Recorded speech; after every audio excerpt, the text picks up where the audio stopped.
होती है, दूसरा आपकी नस्ल आगे नहीं बढ़ती, तीसरा सबसे बड़ा नुकसान ये होता है, हम अक्सर औकात बताते हैं डेयरी में आपने 3 दफा इन्वेस्टमेंट करनी है।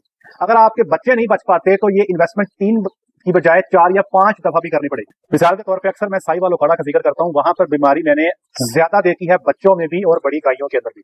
तो जिस किस्म का आपका इलाका है उसी किस्म के आपके प्रोटोकॉल्स होने चाहिए ताकि आप अपने जानवर को आगे लेके चल सकें। है वो बकेट के अंदर मिल्किंग करते हैं, हो सके तो ऐसे जानवर का दूध बच्चे को पिलाएं जिस जानवर की मेस्टाइटिस की हिस्ट्री ना हो। होते हैं फार्म पे जानवर जिनको कभी झाड़ू आता ही नहीं, ऐसे जानवर का दूध। बिस्मिल्लाहिर्रहमानिर्रहीम, अस्सलाम वालेकुम रहमतुल्लाहि व बरकातुहू। मेरा नाम है डॉक्टर मोहम्मद मुज़म्मिल हसन। एक नए सेशन के साथ आपकी खिदमत में हाजिर है। वीडियो स्टार्ट करने से पहले हमारे साथ मिलकर दुरूद शरीफ पढ़ने। अल्लाहुम्मा सल्लि अला मुहम्मदिन व अला आलि मुहम्मदिन कमा सल्लैता अला इब्राहीम व अला आलि इब्राहीम इन्नका हमीदुम मजीद। अल्लाहुम्मा बारिक अला मुहम्मदिन व अला आलि मुहम्मदिन कमा बारकता अला इब्राहीम व अला आलि इब्राहीम इन्नका हमीदुम मजीद। हम एक फार्म पे मौजूद हैं, पहले सर जरा तारुफ करवाइएगा फार्म का।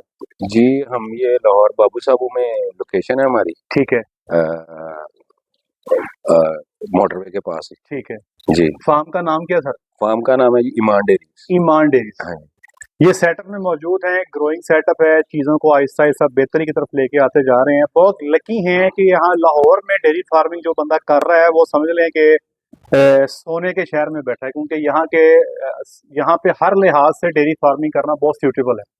आपको फीड आइटम्स यहाँ मिल जाती हैं, दूध का अच्छा रेट मिल जाता है, हर किस्म की सहूलत आप कैपिटल में बैठे हैं आपको मिल जाती है। अब इनका एक मसला था जिस पे हमने बात की और वो मसला हम आपके सामने भी पेश करते हैं, फिर बताते हैं कि उसका हल आपने क्या करना। जी बताएं सर, बच्चों के हवाले से क्या मसला? बच्चों का ये था कि हमारे बच्चे अक्सर जो है ना वो मर जाते हैं, उनमें डायरिया का इशू आता है और वो फिर कंट्रोल नहीं होता और वो जो है ना वो मर जाते हैं। आपके ख्याल में अगर हम परसेंटेज में बात करें तो कितने परसेंट बच्चे मर जाते हैं? आप कह रहे हैं कि तकरीबन मेरा ख्याल 12-15% की रेशो आप लगा सकते हैं, मर जाते हैं। टोटल बच्चे साल में कितने पैदा होते हैं?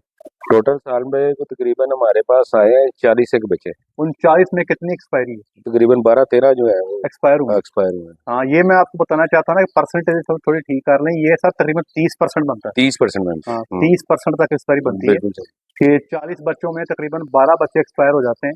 तो ये तकरीबन बल्कि 40% शायद बनती है। हिसाब लगा लीजिएगा। आइडियली जो है ना, आइडियली फार्म पे बच्चों की जो एक्सपायरी है वो आइडियली 5% या इससे नीचे होनी चाहिए। अगर गर्मी के मौसम में बच्चे पैदा हो रहे हैं जून जुलाई अगस्त में और आप वलैती जानवरों के साथ काम कर रहे हैं, हम आपको एक्स्ट्रा 3% की लेवरेज दे देते हैं, फिर ये 8% तक आप कंट्रोल करें। लेकिन अगर आप इससे ऊपर जाते हैं तो फिर आपको देखना पड़ेगा कि गलती कहाँ हो रही है, मसला किधर है। हमने इनको चीजें बयान की हैं, आपके सामने रख देते हैं। एक चीज आपको बताता चलूं कि हर इलाके के अपने प्रॉब्लम्स होते हैं। कुछ इलाके ऐसे हैं जहां पे बच्चों में बीमारियां थोड़ी हैं, कुछ इलाके ऐसे हैं जहां पे बच्चों में बीमारी ज्यादा है। मिसाल के तौर पे अक्सर मैं साहिवाल उखाड़ा का जिक्र करता हूं, वहां पर बीमारी मैंने ज्यादा देखी है बच्चों में भी और बड़ी गायों के अंदर भी। तो जिस किस्म का आपका इलाका है उसी किस्म के आपके प्रोटोकॉल्स होने चाहिए ताकि आप अपने जानवर को आगे लेके चल सकें।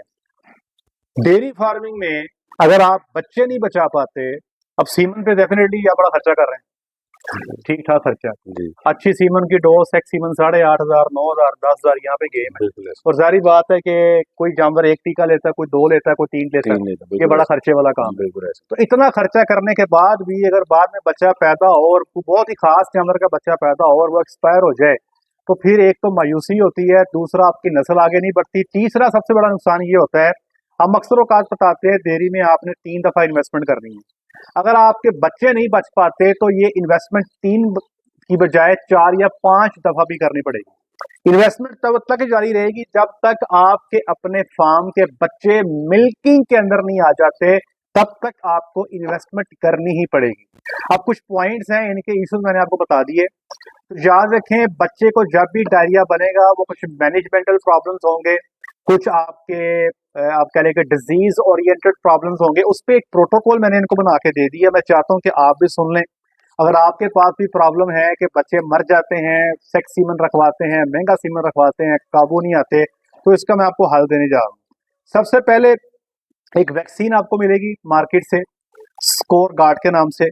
ये वैक्सीन आपने 240 से 250 दिन की प्रेगनेंसी पे जानवर को कर देनी है। मतलब जानवर प्रेग्नेंट है 7 से 8 माह का, आप 8 माह करें 240 दिन, आपने वैक्सीन जानवर को कर देनी है। ये जानवर जब बच्चा देगा तो बच्चा देने के बाद जो आप वोला पिलाएंगे बच्चे को, तो इस वोले के जरिए जो वैक्सीन का असर है वो बच्चे के अंदर चले जाएगा और बच्चे को फर्स्ट लाइन जो है डिफेंस सिस्टम वो उसका बेहतर हो जाता है। बच्चा बेहतर अंदाज से बीमारी के खिलाफ लड़ता है। छोटे बच्चे को याद रखिएगा, रिसर्च ये कहती है अगर पहले 1 हफ्ते में बच्चे को डायरिया हो जाए और वो बच्चा बच जाए, ना मरे, तो ये बच्चा कभी भी अपनी जिंदगी में आपको पूरी परफॉर्मेंस नहीं दे सकेगा। ठीक, आप तो कह रहे हैं बच गया, जी जी, लेकिन दूध पूरा नहीं देगा। उसकी वजह ये होती है कि बच्चे के ना जो अंतड़ियां हैं उसमें छोटे छोटे सुराख होते हैं। ठीक, उस सुराख से जो है ना खुराक के अंदर जो अहम अज्जा होते हैं ना, वो उन सुराखों से जज़ब होकर खून में शामिल होता है, जिससे दूध बनता है। जब बच्चे को पहले वीक में डायरिया लग जाता है ना, तो ये सुराख बंद हो जाते हैं, खुराक का पूरा असर नहीं मिलता, दूध नहीं आता। सही सही। तो ये चीज का ख्याल रखें, बच्चे को पहले वीक में पे डायरिया नहीं होने देना, पूरी कोशिश करनी है। अच्छा, अब करना क्या है? सबसे पहले बच्चा पैदा हो गया 40 से 45 मिनट के अंदर आपने जो बोला है वो बच्चे को लाजमी पिला देना। नंबर 1 ये 13 पॉइंट से नोट करते जाएं।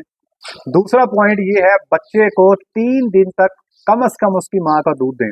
हमारे वो फार्मर जो तो गाय के नीचे बच्चे पालते हैं उनको तो इशू कोई नहीं, वो तो सारा साल बल्कि पूरे 3 महीने उसी की माँ का दूध देते हैं। लेकिन डेयरी फार्म्स पे जहाँ पे ज्यादा जानवर हैं और बकेट में आप बच्चे को दूध पिलाते हैं, अमूमी तौर पे किसी भी गाय का दूध बच्चे को दे दिया जाता है।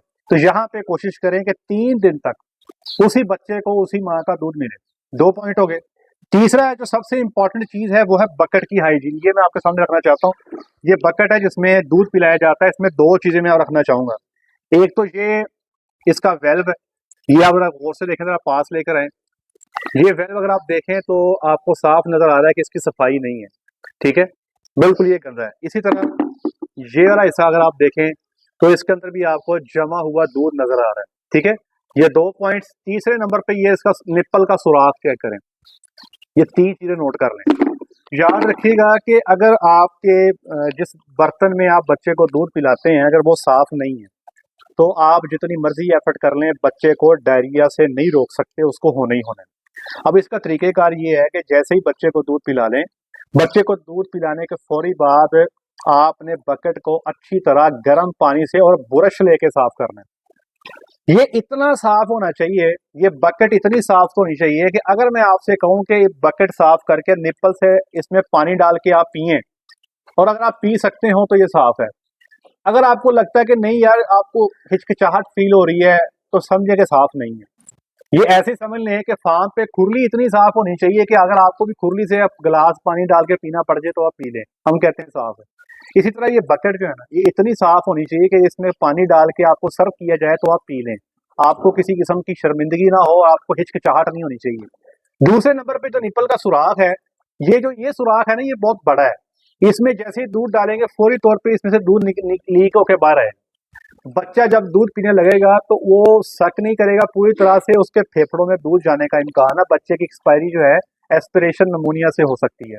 याद रखें कि बकेट के साथ जो निप्पल लगता है, इस निप्पल को आपने चेंज कर लेना है जब आपको महसूस हो कि आप बच्चे को जोर नहीं लगाना पड़ता, आप दूध डालते हो ऑटोमेटिकली निप्पल से दूध बाहर निकलना शुरू हो जाता है, समझिए ये निप्पल एक्सपायर हो गया।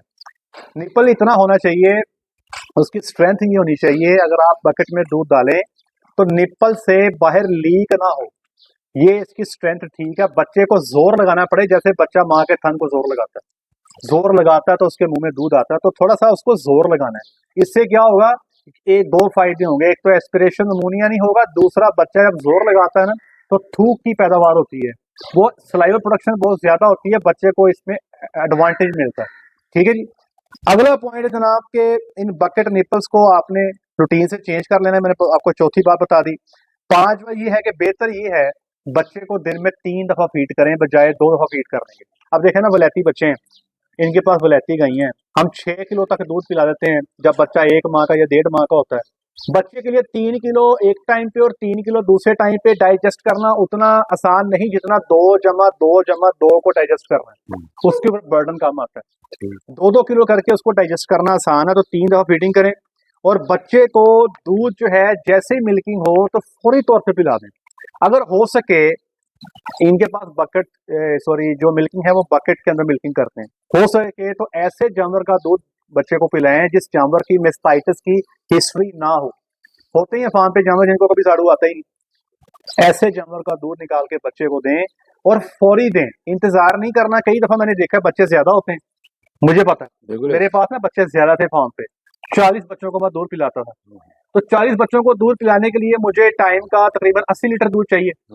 अब मैं अगर 80 लीटर दूध इकट्ठा ले आऊं तो पहले बच्चे को जो दूध मिलेगा उसका टेम्परेचर और होगा, जब आखिरी बच्चे को दूध मिलना है उसका टेम्परेचर और होगा। सारी बात है, 40 बच्चे हैं, मैं 3 बच्चों को एक टाइम पे दूध पिलाता हूँ, इसका मतलब ये हुआ कि कम से कम 13 खेपें लगेंगी और हर खेप में बच्चा 2-2 मिनट लगाएगा या 3-3 मिनट लगाएगा। इसका मतलब ये हुआ कि जब आखिरी खेप आएगी तो दूध को पड़ेगा 40 मिनट हो जाएंगे, उसका टेम्परेचर खराब हो जाएगा। तो हम क्या करते थे, हम ये करते थे कि मैं दूध पिलाना शुरू कर देता था, पीछे से 5-5 मिनट के बाद या 10-10 मिनट के बाद दूध की सप्लाई मुझे जारी रहती थी, तो मैं ताज़ा दूध बच्चों को ऐसे पिलाता। इसलिए अगर आपके पास बच्चे ज्यादा हैं तो आपने कोशिश ये करनी है कि जो भी दूध आपके पास मौजूद है 10 मिनट के अंदर बच्चे के अंदर हो। ठीक है, बार बार दूध लाना पड़ता है, डिफरेंट जानवरों का लाना पड़ता है, कोई हर्ज नहीं है, लेकिन दूध का टेम्परेचर आपने मैनेज करना है। अगले पॉइंट ये कि बच्चे की पैदाइश पे ब्यूटालेक्स का टीका लगा दें। ब्यूटालेक्स के बारे में गलती होती है, मैंने इनको बताया, 1 सीसी लगा दिया जाता है अमूमी तौर पे कि जी 1 सीसी ब्यूटालेक्स लगा दें। इनके पास वलैती जानवर है, वलैती गायों में जो बच्चा पैदा होता है उसकी एवरेज उसका जो वेट है 30 किलो, 32 किलो, 35 किलो। तो ब्यूटालेक्स जो है भाई ये 1 सीसी 20 किलो के लिए होता है, बच्चा आपका 35 किलो का है, यहाँ पे उसको चाहिए 1.5 से 2 सीसी। तो आपने बच्चे के वजन के हिसाब से लगाना है। वलैती गायों के बच्चों को अमूमी तौर पे 1.5 से 2 सीसी चाहिए होता है। और मैं रिक्वेस्ट करूंगा, मेरे डॉक्टर सुन रहे हैं, कि जो अगर आपको 2 सीसी भी लगाना है तो 1 सीसी गर्दन के इस जगह पे लगाएं, 1 सीसी गर्दन के इस जगह पे लगाएं, इकट्ठा ना लगाएं। 8वां पॉइंट ये इमिजोल का टीका, ये आप लगाएं। इमिजोल जो है 1 ml 50 किलो के लिए है, ये आपने खाल के नीचे लगाना है। ब्यूटालेक्स बच्चा देने के बाद 24 घंटे के अंदर लगा दें। इमिजोल जो है बच्चा देने के बाद 36 घंटे के अंदर लगा दें। इंशाल्लाह हुल अजीज वो जगह जहां पर ब्लड पैरासाइट का रक्त मूत्र के इशू बहुत ज्यादा है, वहां पे इंशाल्लाह आपको एडवांटेज जरूर मिलेगा। 9वां पॉइंट है रोटा कोरोना ट्यूब, क्योंकि इनका मसला है डायरिया का, इनको डायरिया आता है बच्चों को। बच्चा पैदा हो तो ये ट्यूब आपको मार्केट से मिल जाएगी। ये आपने फौरी पैदाइश के बाद गोला पिलाने से भी पहले ये ट्यूब बच्चे को पिला दें, इंशाल्लाह बच्चे में कुव्वत मुदाफ़े जो है वो बेहतर हो जाएगी। और इनका चूंकि सिस्टम मैंने आपको पहले बताया, अगला पॉइंट आपको पॉइंट नंबर 10 बताने जा रहा हूँ। बच्चे को 2 महीने केज में रख लें। आपको पता है कि जो आपकी कॉर्पोरेट डेयरी है तो वो अक्सर ऐसे ही करती है, बल्कि एक फार्म मैंने ऐसा देखा वो 3 महीने तक बच्चे को केज में ही रखते और उन्होंने लंबे लंबे शेड बनाए हुए हैं, केज से भरे पड़े, बच्चे बीच में जनाब वो खोते के साइज के बच्चे केज में, 100-100 किलो का बच्चा केज में। ठीक है जी, मतलब वो इतना उनकी सर्वेलेंस है कि वो 3 महीने तक बच्चे को अलग केज में ऑब्जर्व कर रहे हैं। उनकी हर चीज ऑब्जर्वेशन के अंदर है, बच्चा कितना काफ स्टार्टर ले रहा है, बच्चा कितना पानी ले रहा है, बच्चे को डायरिया है नहीं है। अब क्या काफ में को केज में रखने का फायदा क्या होगा, एक तो अगर किसी को डायरिया फौरी पकड़ा जाए, दूसरा आपको पता होगा कि इसकी इनटेक काफ स्टार्टर की है नहीं है, वेनिंग पे सही जा रहा है नहीं जा रहा। तो आपके सिचुएशन में आपके बच्चे जो आपके आ रहे हैं, मैं एडवाइस करूंगा आप काफ केज बनाएं, बच्चों को काफ केज में रखें और इंडिविजुअल पे आप नजर रखें। और एक और चीज याद रखिएगा, फार्म पे बच्चे को दूध पिलाने के वक्त डॉक्टर का सर पे होना बहुत जरूरी है। ये जरूर इस चीज को आप जो है इसको इंश्योर करें कि आपके डॉक्टर की मौजूदगी में बच्चे को दूध पिलाया जाए। मैंने अपने फार्म पे 3 साल बच्चों को दूध पिलाया खुद, और जब हम खुद मैं नहीं भी पिलाता था तो मेरा असिस्टेंट वहाँ पे मौजूद होता रहा जिसकी निगरानी में दूध पिलाया जाता है। तो बच्चों को पालने के लिए डॉक्टर का बच्चे के सर पे होना ये बहुत जरूरी है। अगला पॉइंट है जी, पॉइंट नंबर 11, आइवरमेक्टिन का टीका जो है 1 हफ्ते की एज पे लगा दें, 1 सीसी 50 किलो वजन के लिए, ये भी आप खाल के नीचे लगाएंगे। डिसबर्डिंग जो है बच्चे की, अब मैं देख रहा हूँ यहाँ पे कुछ बच्चों के सींग आ गए, ठीक है, 3 हफ्ते की उम्र में आप डिसबर्डिंग कर दें। इसके 2 फायदे होंगे। पहला फायदा ये होगा कि इस 3 हफ्ते की उम्र में बच्चे को तकलीफ कम होगी, दूसरा एडवांटेज ये होगा कि अमूमी तौर पे कई दफा आप डिस्पटिंग करते हैं, सींग फिर निकल आते हैं। आप देखेंगे 3 वीक की एज पे ये काम कर रहे हैं, इंशाल्लाह सींग दोबारा नहीं आएंगे, आपकी ये जो है ना एक्यूरेसी बहुत बढ़ जाएगी। आखिरी पॉइंट, काफ स्टार्टर जो है वो 7 दिन की उम्र में बच्चे के आगे रखते हैं। अब डिवर्मिंग के हवाले से एक सवाल किया गया, देखिए डिवर्मिंग जो है अगर आप करना चाहें तो 2-2.25 माह की उम्र पे सिंपल अल्बेंडाजोल से की जा सकती है, लेकिन इतनी को खास जरूरत नहीं है।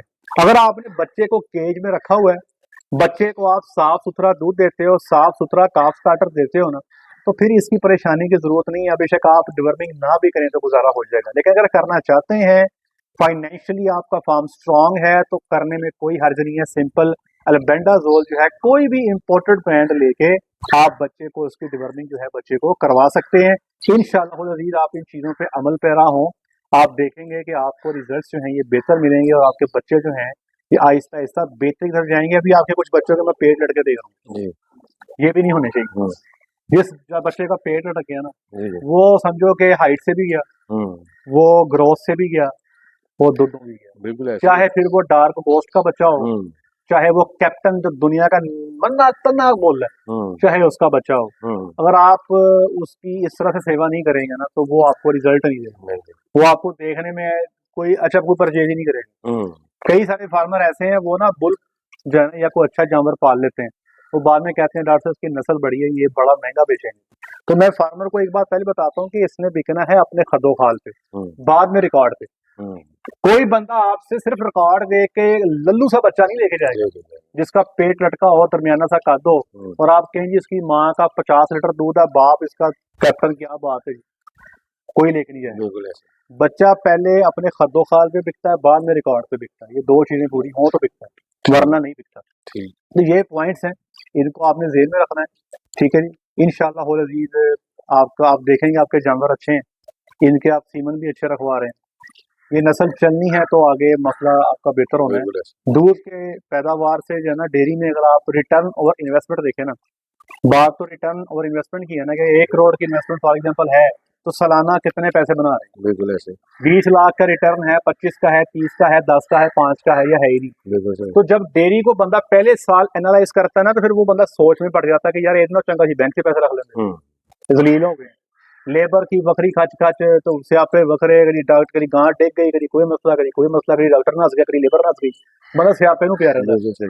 लेकिन इसकी जो रियल आपको रिटर्न मिलना है ना वो आपको मिलना 2.5-3 साल बाद है, जब ये आपकी पनीरी जो है ना वो मिल्किंग का हिस्सा बन जाए, बिल्कुल ऐसे।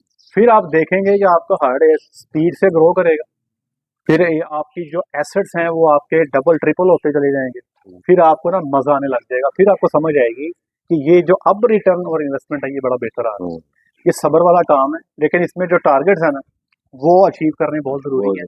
अगर वहां पे कहीं पे गलती हो जाए तो इसमें जो है ना जल्दी रिकवरी मुमकिन नहीं है। अब देखना गाय ने बच्चा एक्सपायर हो गया, अब वो बच्चा साल बाद ही है ना, बिल्कुल ऐसे, ठीक है, बिल्कुल ऐसे। गाय का तरला तुरला करके 2 महीने बाद तो बच्चा लिया नहीं जा सकता, बिल्कुल ऐसे, वो साल बाद ही आना है, बिल्कुल ऐसे। और बड़ी मेहनत है, क्या पीछे रह गए, बिल्कुल सही बात है, और बड़ी मेहनत है, बड़ी मेहनत है, खर्चा है, मेहनत है, सारा कुछ। 1 साल के बाद जाके बच्चे ने आना है और एंड पे वो आते साथ ही डायरिया से हो जा रहा है, तो बड़ा दुख होता है।